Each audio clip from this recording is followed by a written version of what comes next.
Hey everybody, it's Chase with AV Pop Culture again, and today I am here to bring you my top 25 vampire films of all time.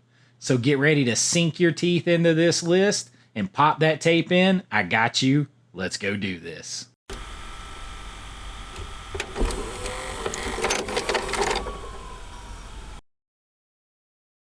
All right, so do we have one, two, three vampire films? No. We have 25 because as I started making this list, I realized that I liked a hell of a lot more vampire films than I realized, and it was hard to even get it to 25. So I have what I think are my top 25 of all time right now, and I have most all of them on physical media. A couple of them I have multiple copies of. So I don't have a couple of them, including the first one on the list. But I'm just going to tell you before I get to this, my list is probably going to be very different than any vampire list you have seen, and I am fully ready to catch the heat for it or the love for it, but just sit back and enjoy it. We're going to rock it here. Top 25, starting off with one that I never hear anyone talk about that you might not suspect will be on here. And I am talking about 2011's Priest. Now, if you've never seen this movie, it's understandable because it didn't do that well at the box office and the critics kind of killed it and it didn't really get its best chance.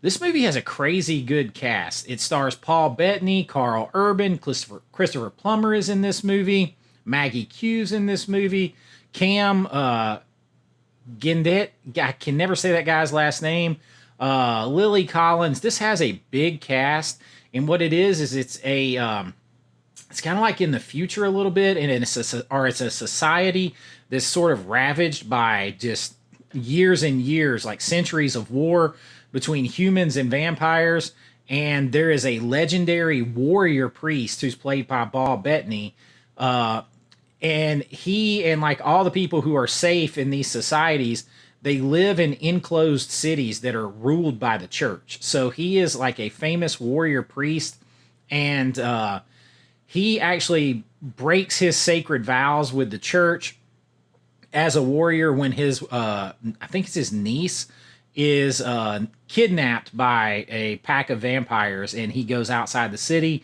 and goes and wages war to protect her and save her, and he is an absolute badass in the movie. It's lower on the list because the style of the vampires is not my favorite style of vampire. And it's got that early mid 2000s CGI that wasn't, if you didn't have a big budget CGI. But I enjoy the concept of the film, the story, everything. It's a cool vampire movie, very different, and I have fun with it. So Priest with Paul Bettany, Carl Urban, and crew from 2011. I believe the director was Scott Stewart on that. I can't remember what else he's done, but good film. Check it out. Kicks us off here at number 25. At number 24 is one that was recommended to me by Daniel at the Cobwebs channel, and I don't think I had seen this movie before. My dad used to watch all these movies like this, and sometimes he would get me to watch some when I was a kid and sometimes not. And because like my first horror movie was Nightmare on Elm Street when I was like 6 or 7 when it hit, I saw it like as soon as it hit the new release wall at like my mom and pop video rental place. A lot of the old horror movies that he watched seemed very tame, and so I didn't always pay the most attention. But this one is very interesting. I just got the 4K from Vinegar Syndrome.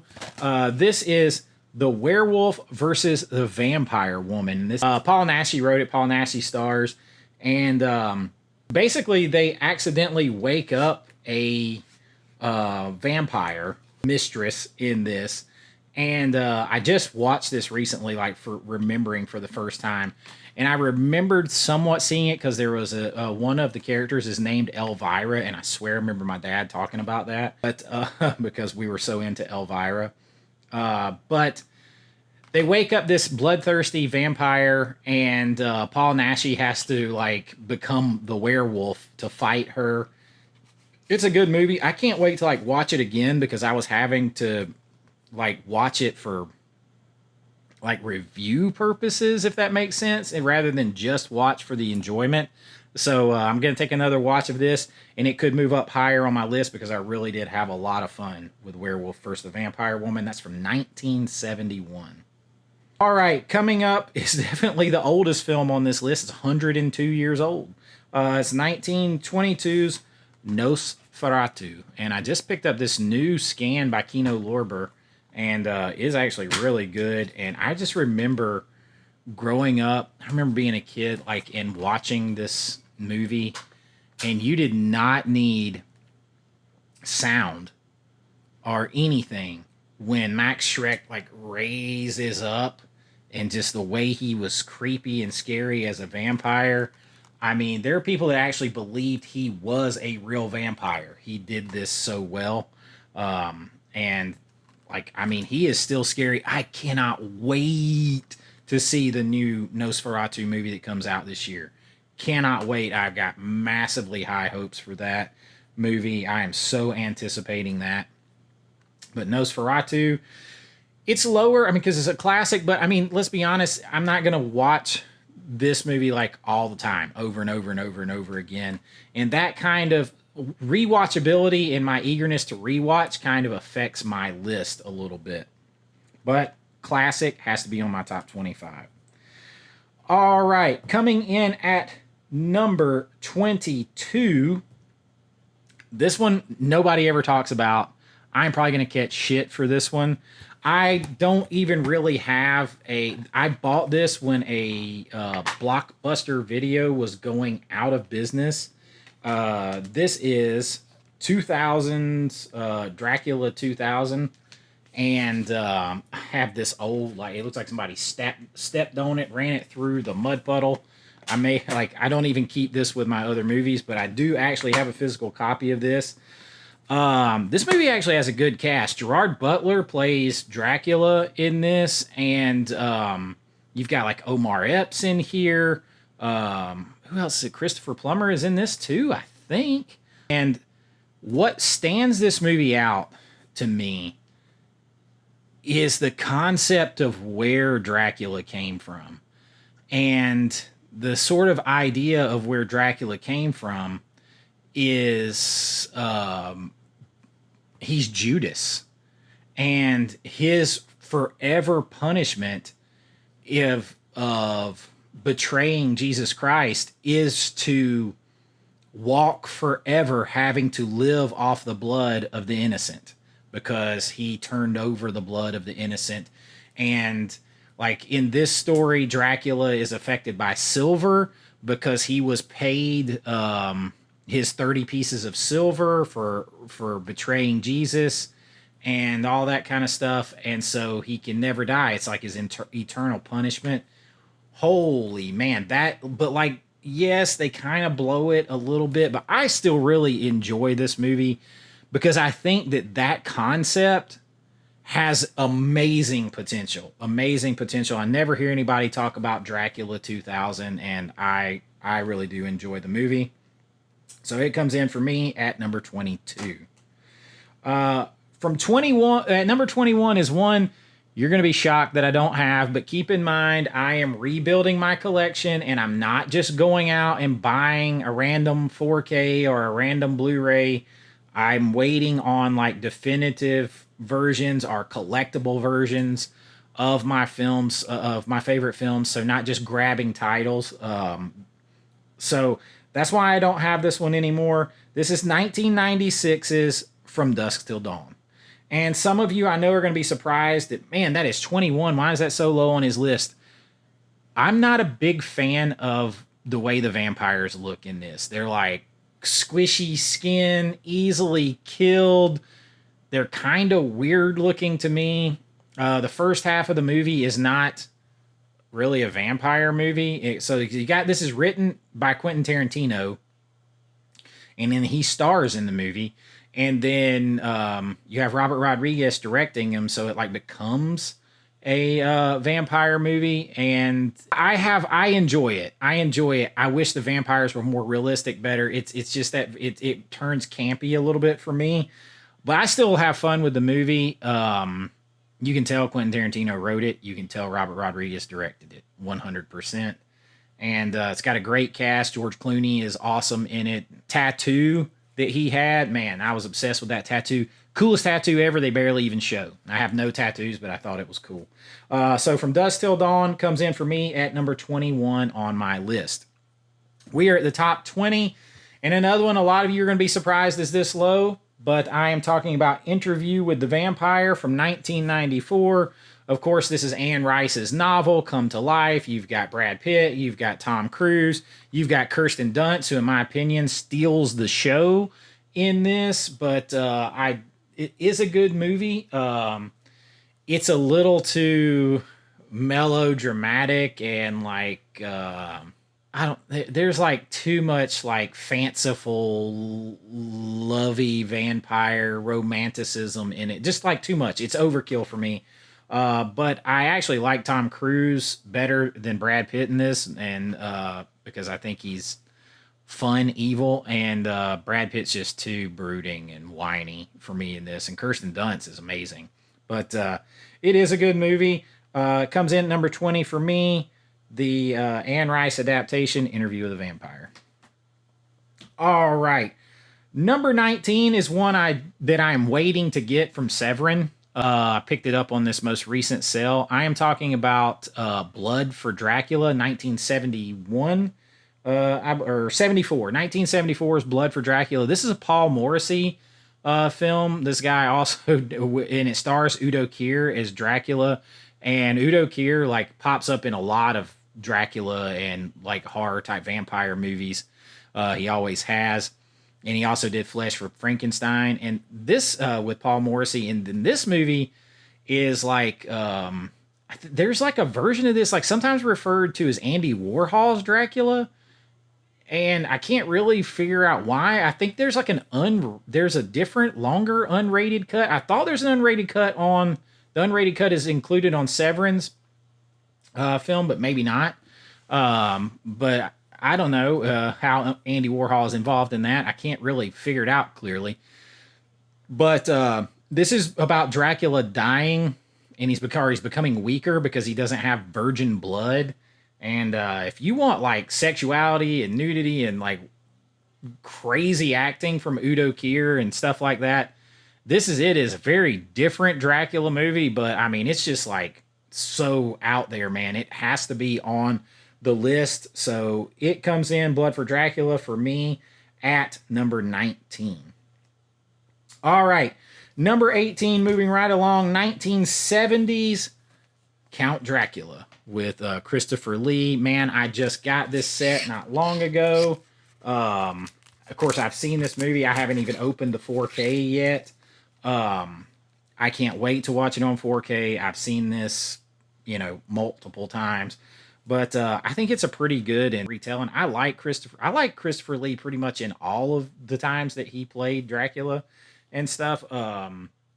This art on this thing is absolutely amazing. But this one is Jess Franco. Dracula is a moody blend of dark passion and mystery. His creative stamp is apparent on every frame. A world of nightmare made flesh. Yeah, I think it's a good telling of this.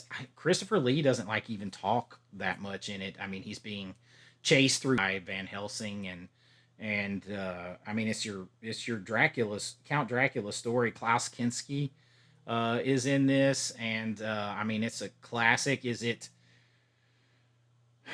I mean, of course, Christopher Lee does all the Hammer films and everything, so you're used to seeing him in these type of movies. But like for me, I think this was the first time I remember seeing him, so it just has stuck with me.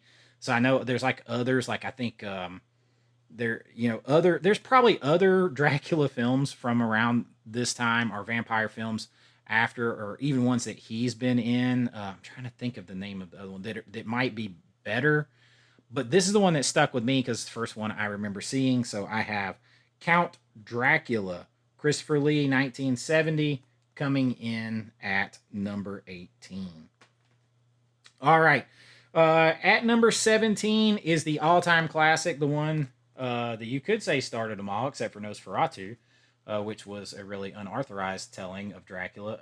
But we have the 1931 Dracula with Bela Lugosi.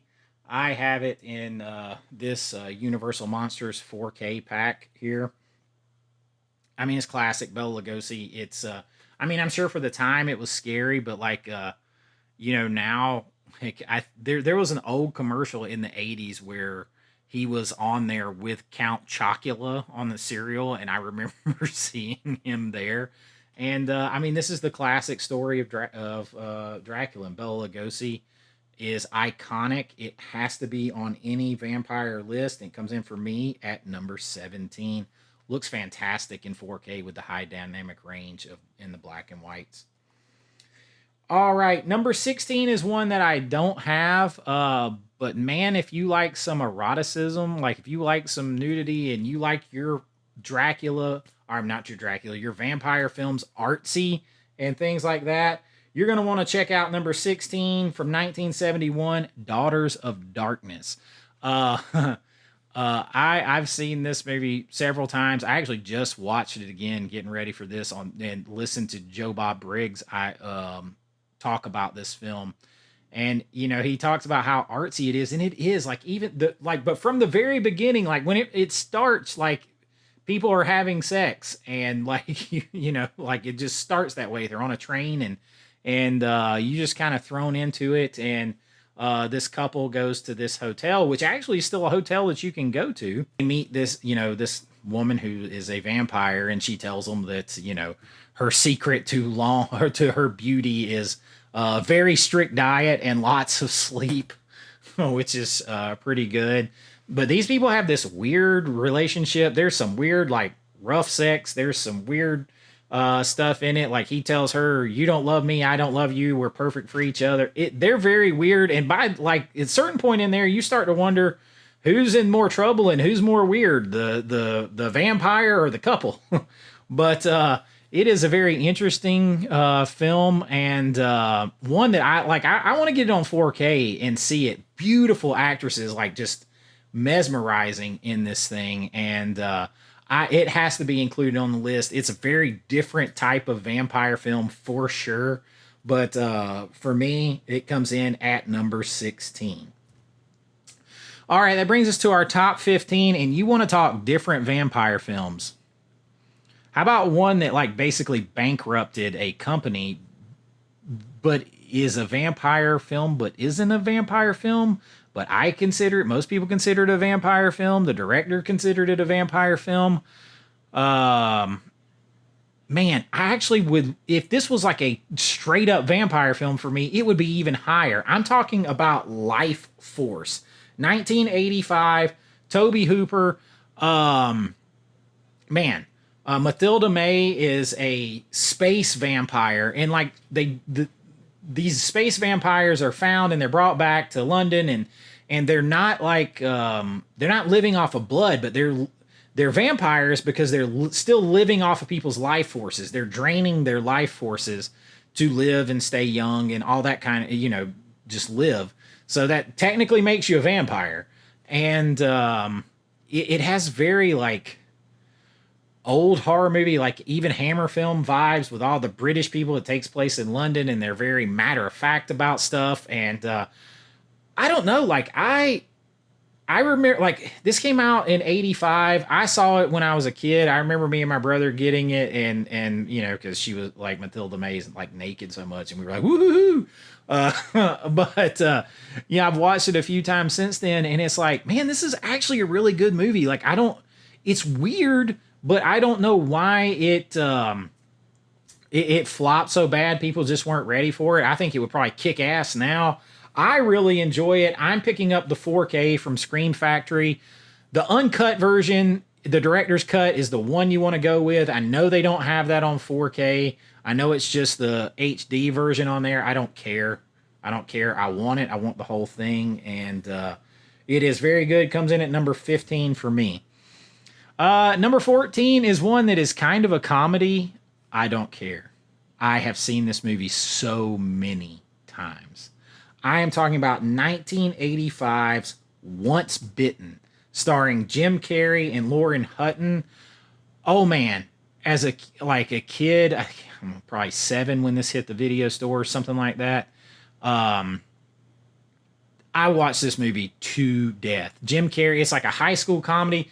Lauren Hutton is a vampire and she needs to bite a virgin 3 times and turn him into a vampire by, I think it's Halloween. And so it brings in like Halloween vibes and stuff like that. And he has a girlfriend who he's been dating a long time, and he's pestering her for sex, but she won't give him sex. And if he'd had sex already, he would be safe from this vampire. But she's got to bite him 3 times. She's trying to lure him in with her sex appeal. She already has this whole like motley crew of teenagers that she's turned into vampires over the years, and they all live with her and everything else. So she's hunting those virgins so that she can stay young. So it's a race to take him away from his girlfriend, bite her. It's funny. It's fun. It has your horror moments. It's got your vampire stuff. It is very 80s. I friggin' love Once Bitten. I don't care. Fight me. It comes in at number 14. Number 13, I'm sure to catch blowback on too. Don't care. This was on my werewolf list, and it's going to be on my vampire list. I am talking about 2003's Underworld. Kate Beckinsale.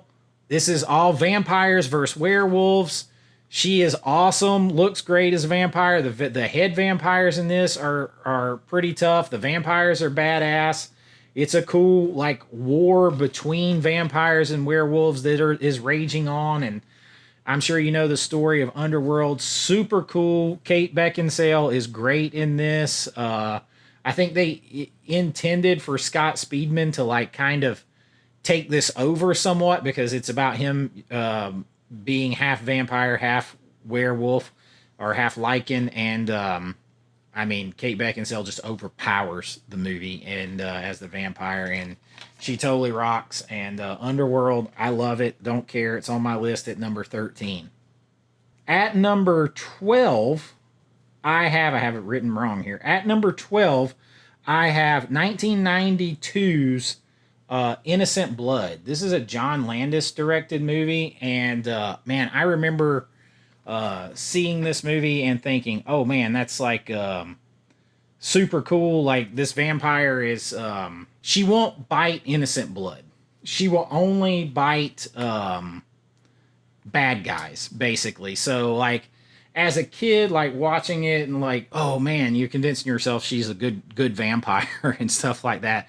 But she accidentally she bites Anthony LaPaglia. I think that's how you say his name. Who's a bad guy, a really bad guy, who's really high up with a bunch of bad guys, and she doesn't get to finish killing him. So it turns him into a vampire, and then he, of course, now he's a bad guy with all this vampire power. He starts to turn his guys into vampires, and she has to team up with a cop to help stop them. It's a good movie. Like, I actually haven't watched it in quite a while. I just picked up the Blu-ray because it seems like we're never getting a 4K on this for some reason. But I am looking forward to a rewatch. I've seen it a bunch of times. You can't go wrong with this one. No matter how you feel about John Landis, this movie is awesome. Innocent Blood, for me, comes in at number 12. Number 11 for me is the newest film on this list, and it's somewhat of a comedy, but it's a comedy. It's quirky. It is extremely violent. I think they take the violence to a level which makes it almost spoof-like in a little bit. I thoroughly enjoy this film because I love Nicolas Cage. I'm talking about Renfield. So Nicolas Cage plays Dracula, and it's almost like a codependent relationship with Renfield. Renfield does everything for him, keeps him alive, and all that. And when he tries to leave and fight Dracula, it does not go well. Dracula gets his powers, recharges himself, and basically goes on a killing spree. But Renfield himself, because he has some powers given by Dracula to stay alive, he is also pretty badass. So he has to team up with this cop. They're trying to stop Dracula. He goes to this support group about codependence. It's absolutely crazy. But I friggin' love Nicolas Cage in this. He has been doing some great stuff lately. Like, he's like our answer here in the latter half of his career to, like, I don't know, like who, like one of these guys that you like, whether it's Vincent Price or Cushing or somebody that just popped up in every friggin' like horror movie, and just killed it. That is Nicolas Cage. I got this awesome 4K of this movie, 4K steelbook, from Turbine, and it looks absolutely amazing. I thoroughly enjoy Renfield. If you haven't seen it, check it out. It is awesome. Nicolas Cage as Dracula. Get the hell out of here. That's awesome. All right. We are now into our top 10, and I know this one's going to stir some opinions too. I love this movie. It's fun. We want to talk about rewatchability. When you talk about Renfield or Innocent Blood, they are Once Bitten, Lifeforce, massive rewatchability. Like, you have to be in the right mood for Daughters of Darkness or the original Dracula or Nosferatu. Those have massive rewatchability. This one has tons of rewatchability. I'm talking about Van Helsing. 2004, I believe this is Stephen Sommers, who also did The Mummy. He wrote and directed this. Hugh Jackman, again, you got Kate Beckinsale starring in this. He plays Van Helsing. You have werewolves. You have an awesome Frankenstein. You have an awesome portrayal of Dracula. No matter what. Yes, the CGI is that early 2000s CGI, and they overused it a little bit.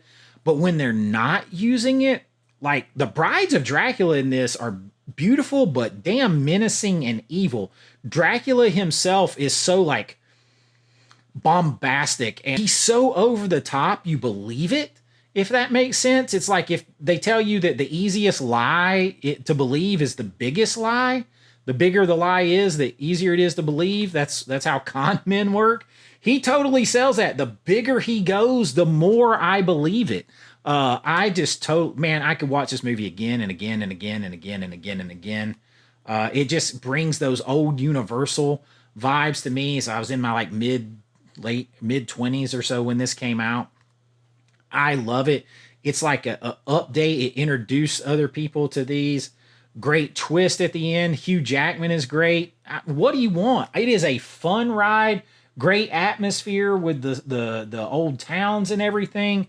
I have a blast with this. I'd never get tired of watching it. I have it on DVD.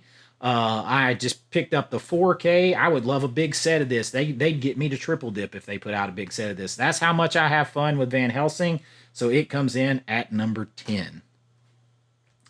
All right, now number 9 is 1979, Salem's Lot, and you want to talk about a shift in tone from the last two films, from Renfield and Van Helsing.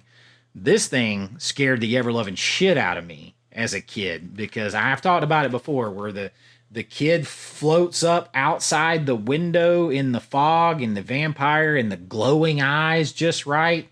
That is scary. So this is about a writer who comes back to his hometown to write a book. Immediately, he's met with weird stuff going on. He goes to this old creepy house. He sees visions of ghosts. You have this old, these people that move back into town too and take over that house. And it's, is it Barlow?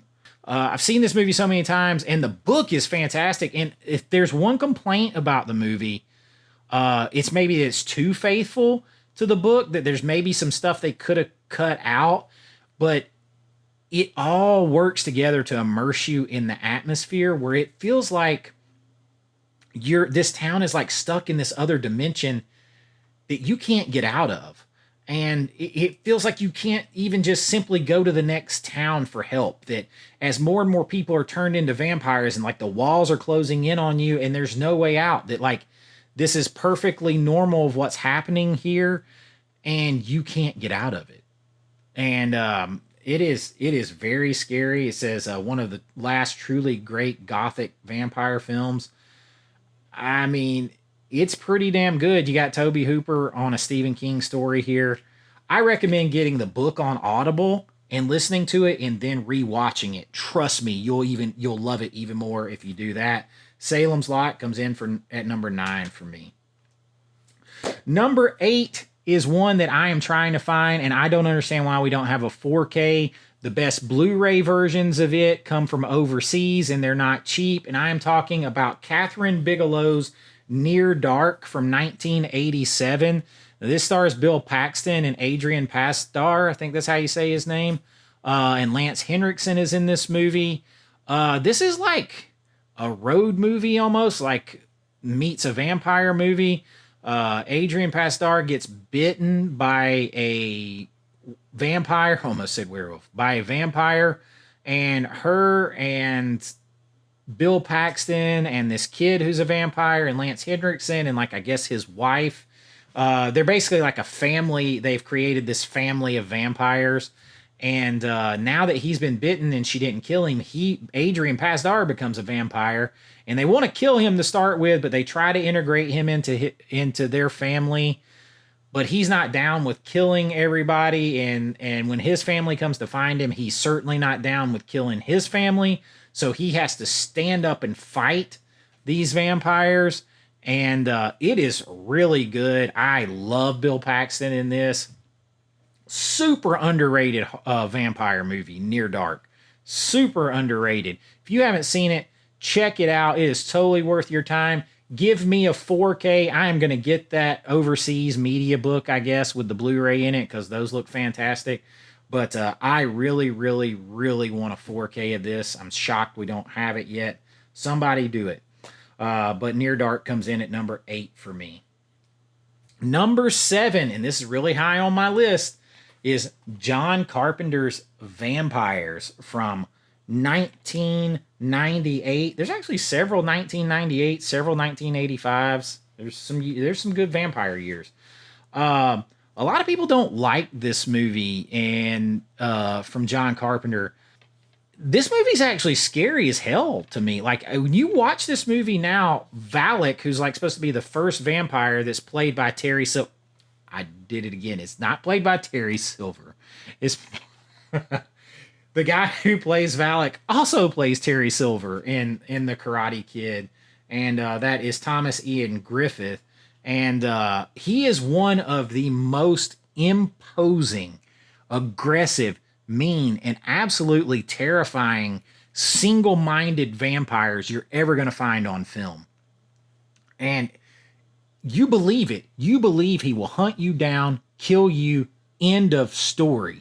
And the vampire, what it is James Woods and his group are vampire slayers, and they work for the Catholic Church, but they're like anti-heroes. They're like outlaws. They're not necessarily good guys on paper, but they do the right thing for all of mankind. And so like when it comes down to it, like, is it better? Like there's that question that's posed in the movie. Is it better to be someone who outwardly everybody says that's a good guy, that's a good guy, that's a good guy, who just kind of does whatever? Or is it better to be a guy that people don't want to deal with, and they're like, oh, he's not a good guy, he's rough, gruff, whatever, he's foul-mouthed, he's this, he's that, he has these habits, those habits. But in the end, that person does the right thing, and they'll stand up and fight and be counted for everyone else. And that's what these guys are. They're gunslingers. This is a Western. In many ways, this is a Western, and that's how you have to watch it. They are the gunslingers who are anti-heroes. Think of like Magnificent Seven, or if you haven't seen the originals, the remake.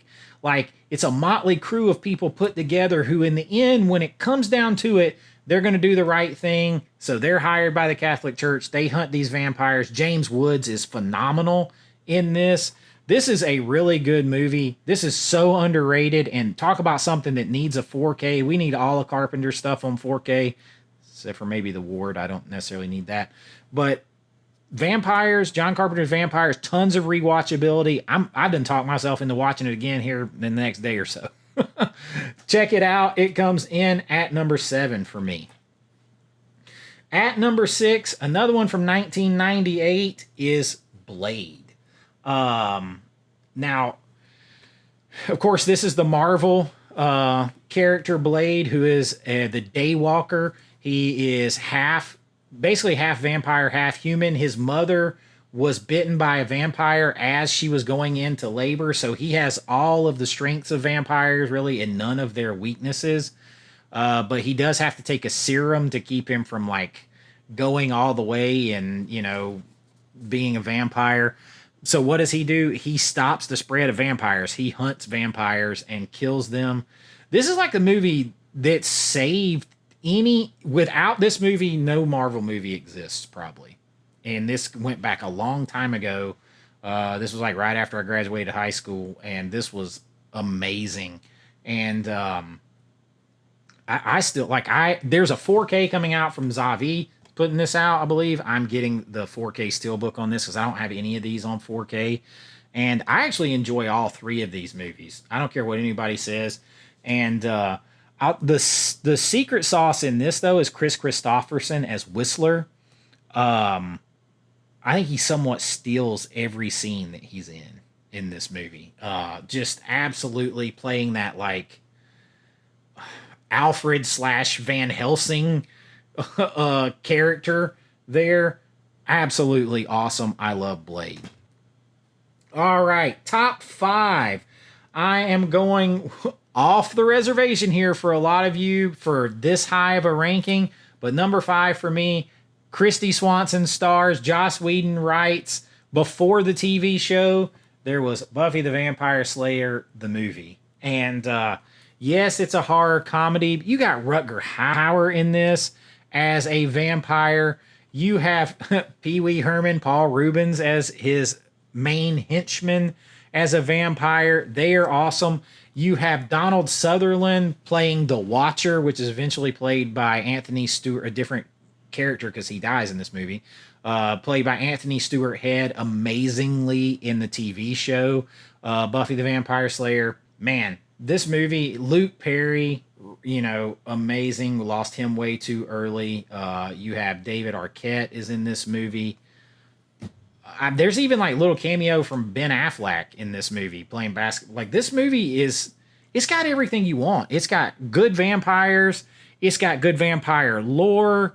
It's got some love story. It is just a damn good movie. It is a damn good movie. I do not care what you say. People want to crap on this and the TV show because of the title. The movie and the TV show are great. The movie comes in for me here at number 5.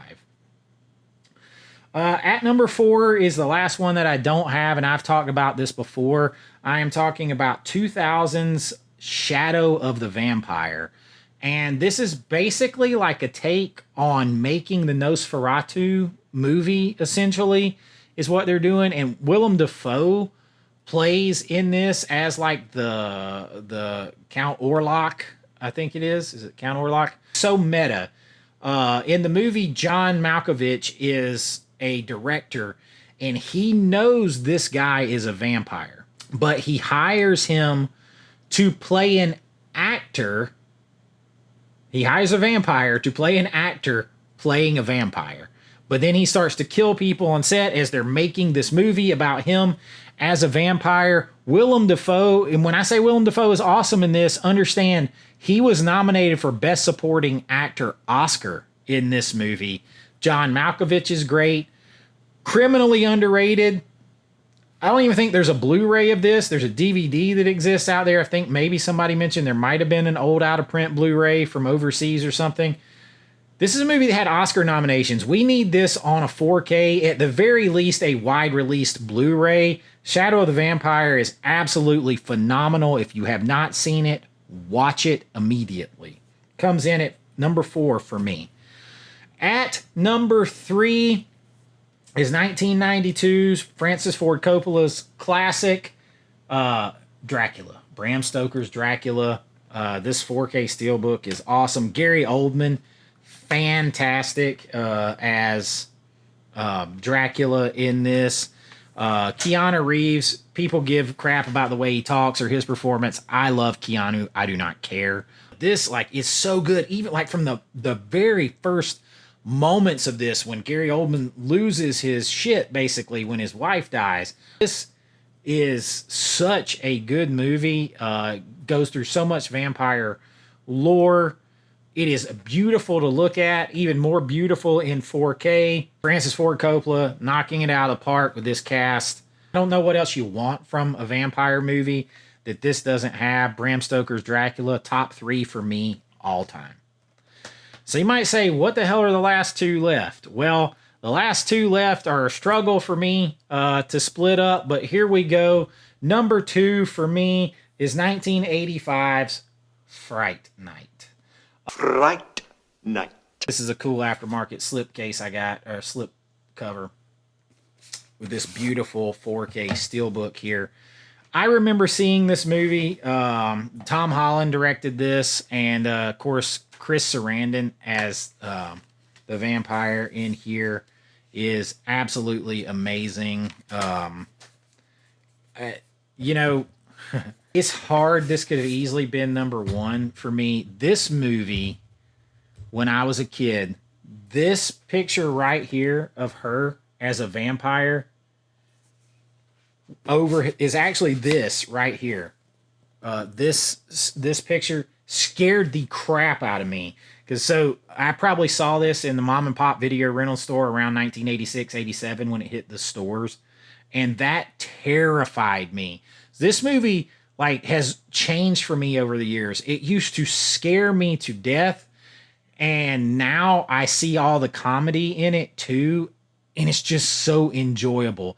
I love when they're facing off in his bedroom, and he's full vampire, and the mom comes back in, and he stops and looks around and starts forming back down into a human. And there's just so many moments that as a kid, they seemed way scarier, and now they're just so enjoyable. So that just a movie that can grow and change with you and be enjoyable in different ways. That's just absolutely epic. Fright Night could easily be number 1. I love this movie so much. Fright Night is just awesome and beautiful 4K here. It comes in at number 2 all time for me. That leaves 1 film, and it is 1987's The Lost Boys. I don't know, man. This was just perfect for me. I guess it's 86. It came out towards the end of 87, so it probably hit the mom and pop rental places, because this was before Blockbuster and stuff like that. Probably late 88, 89, maybe. So, I mean, you're talking about being around, 10 years old or so. And then you've got the Corey Feldman in this. And this is a sneaky, scary movie. The vampires are pretty damn aggressive in this. There's a scene, I always point to this when people are like, that's not scary at all or whatever.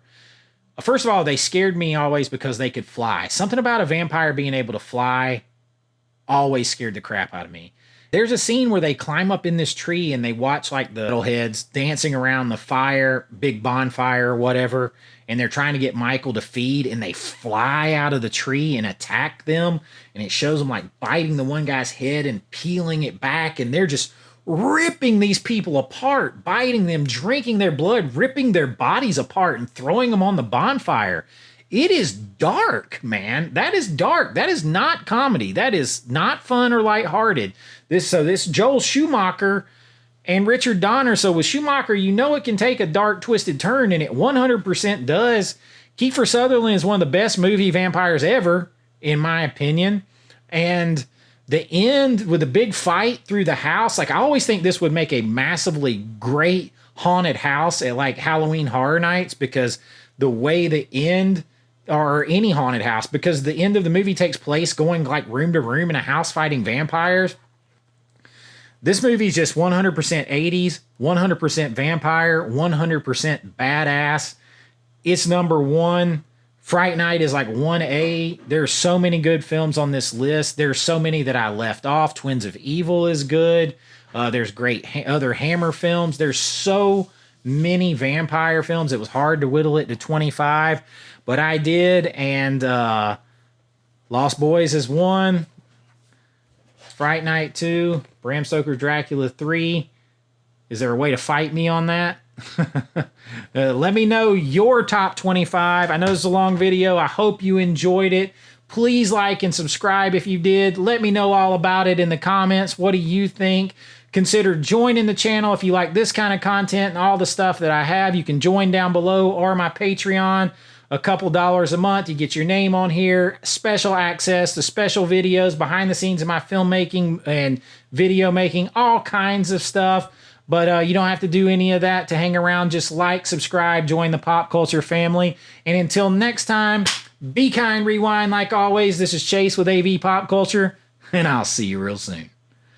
Bye-bye. 1, 2, 3 victims. I know.